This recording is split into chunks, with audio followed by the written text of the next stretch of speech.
안녕하세요. 시완이와 함께하는 성경부에 오신 것을 환영합니다. 이번 시간에는 히브리서 10장 1절부터 18절에서 아들의 완전한 희생제사에 대한 두 번째 내용을 함께 공부해 보도록 하겠습니다. 오늘의 주요 포인트를 살펴보겠습니다. 첫 번째는 옛 희생제사의 한계입니다. 두 번째는 정결하게 하시는 예수님의 단 한 번의 희생제사이고, 세 번째는 언약과 죽음입니다. 오늘의 구조를 살펴보겠습니다. 지난 시간에는 이 표에서 나오는 것처럼 이 첫 번째, 두 번째 내용을 살펴봤다면 오늘은 세 번째, 네 번째 내용을 살펴보도록 하겠습니다.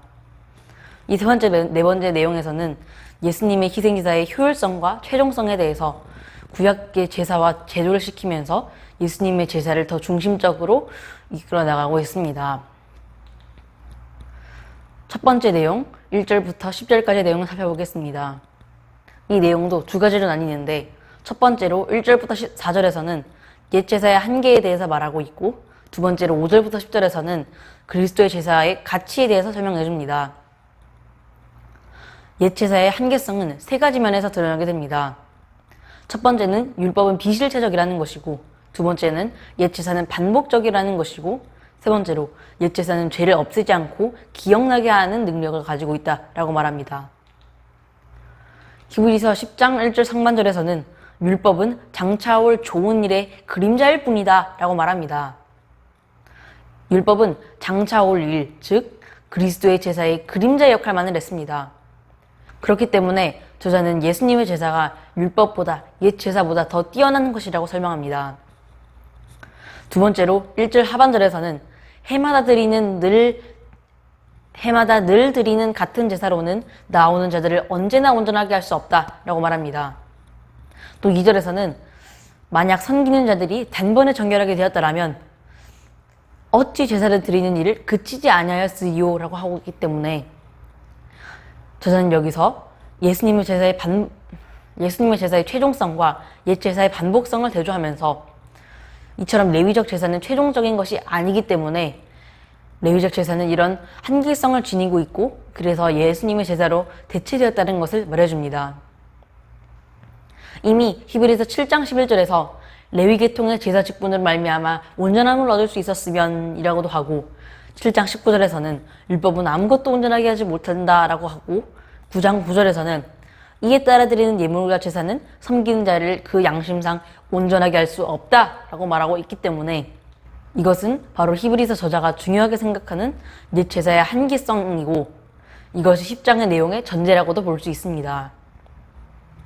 히브리서 10장 3절부터 4절에서는 이 제사들이 해마다 죄를 기억나게 하는 것이 있다라고 합니다.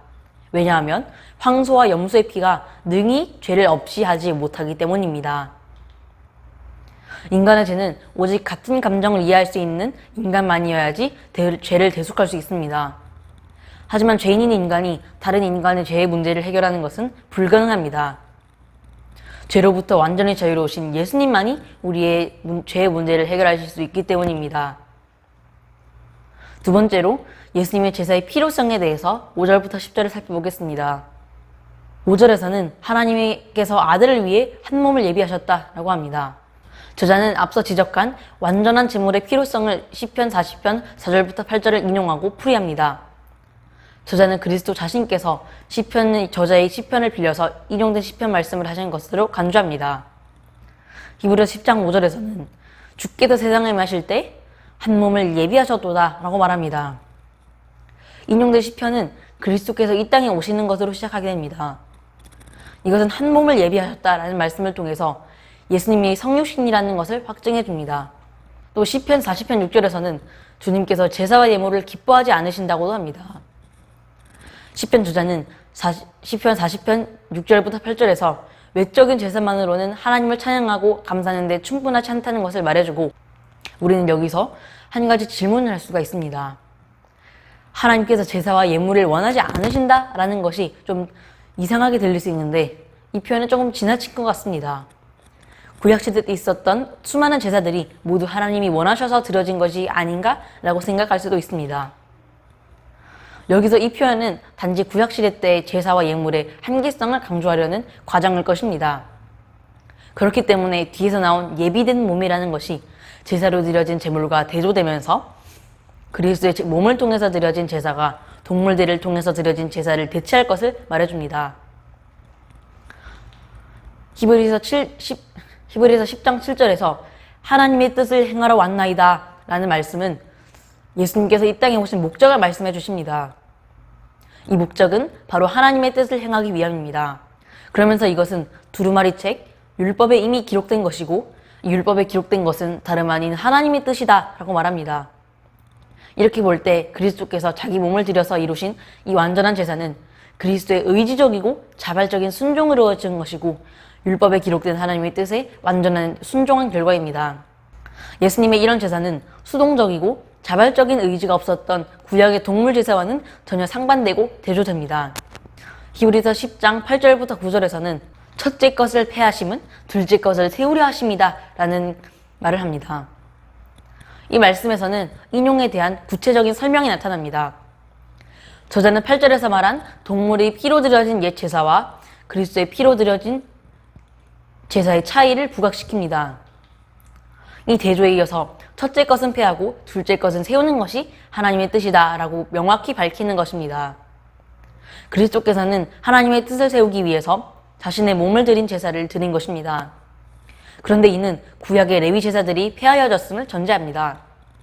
그렇기 때문에 하나님의 뜻에 순종하신 그리스도의 완전한 제사와는 반대로 불완전한 구약의 제사들이 폐지되었다는 것입니다. 저자의 이러한 논점은 율법에 기록된 제사 제도는 한정된 기간 동안만 유효하다는 것을 말해줍니다. 이것은 바로 마태복음 5장 17절에서 예수님이 하신 말씀이 잘 말해줍니다. 마태복음 5장 17절에서 예수님께서는 내가 율법이나 선지자를 폐하러 온 줄로 생각하지 말라. 폐하러 온 것이 아니요 완전하게 하려 함이라 라고 하셨습니다. 율법이 예수님의 오심을 통해서 성취된 것은 한편으로 구약 제사제도의 폐지라는 결과를 가져오게 됩니다. 또 다른 한편으로는 구약의 제사제도가 내다보았던 실체, 그리스도의 몸 제사를 세우는 역할을 했습니다. 따라서 그리스도의 몸 제사는 율법을 폐하는 것이 아니라 성취하는 역할을 해서 율법이 하던 역할을 더 완전하고 단번에 수행한 것입니다. 히브리서 10장 10절을 읽어보겠습니다. 이 뜻을 따라 예수 그리스도의 몸을 단번에 들이심으로 말미암아 우리가 거룩함을 얻었노라. 하나님의 뜻은 그리스도의 제사로 말미암아 이루어졌습니다.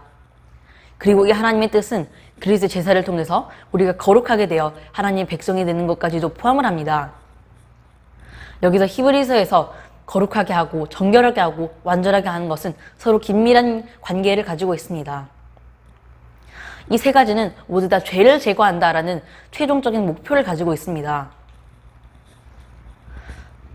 희생제사의 최종성에 대해서 히브리서 10장 11절부터 18절에서 살펴보겠습니다. 이 단락은 아들의 희생제사에 관한 내용의 정점을 이루고 있습니다. 11절과 12절, 13절 모두 대제사장과 그리스도 사이에 대조적으로 연결되어 있습니다. 히브리서 10장 11절에서는 제사장마다 매일 자주 같은 제사를 드린다라고 하지만 언제나 이 죄를 없게 하지 못한다라고 하지만 12절에서 나온 것처럼 예수님께서는 한 영원한 제사를 드리시고 하나님의 우편에 앉으셨다라고 합니다.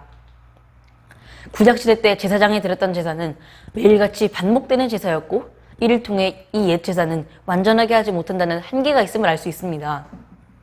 하지만 그리스도께서는 우리의 죄를 위하여 영원히 한 번의 제사를 드렸습니다. 이것이 바로 그리스도의 제사는 한계가 없는 우리를 영원히 완전하게 하는 것을 말해줍니다. 그래서 저자는 14절에서 그가 거룩하게 된 자들을 한 번의 제사로 영원히 온전하게 하셨느니라 라는 말씀을 통해서 재확인시켜줍니다. 구약 제사의 궁극적인 목표는 바로 하나님의 백성을 완전하게 하는 것이었습니다. 옛 제물들은 아무리 많은 제사장들이 아무리 많은 제사를 드렸어도 이 목표를 이루지 못했습니다.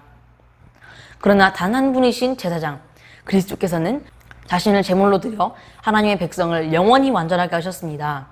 저자는 이 완전하게 하다라는 말을 이미 완성된 의미로 사용해서 그 단 한 번의 제사가 이미 발생했었고 그 제사가 현재 하나님의 백성들에게도 영향을 미치고 있음을 말해줍니다.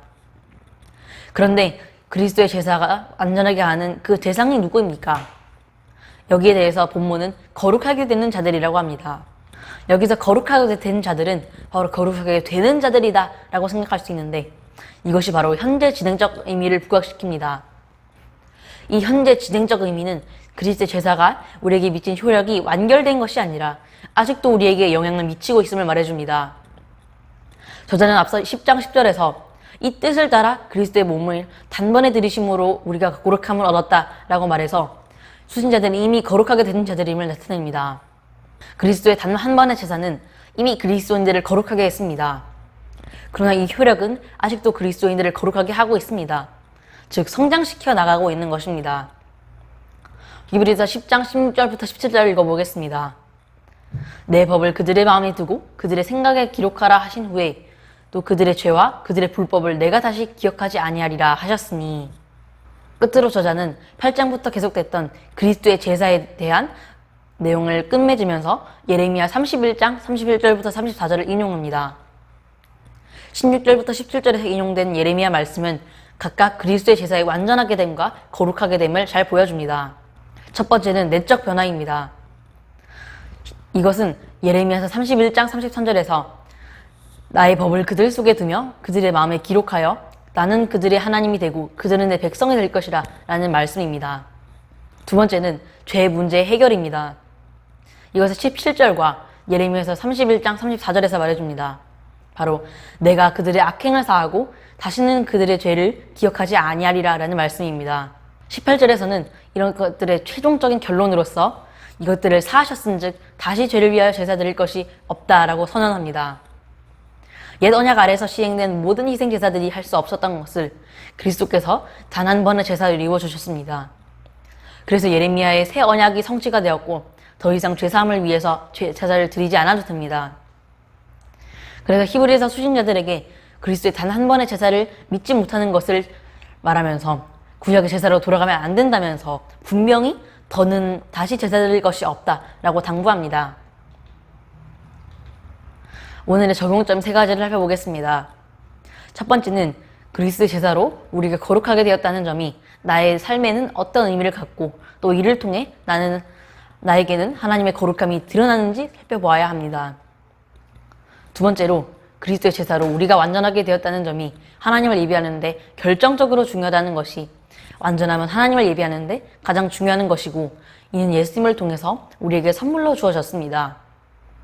세 번째로 나는 과연 이 히브리서 수신자들처럼 다른 외적인 의식이 아닌 예수 그리스도의 피에만 의존하는 그 믿음을 가지고 있는가 살펴보아야 할 것입니다. 감사합니다.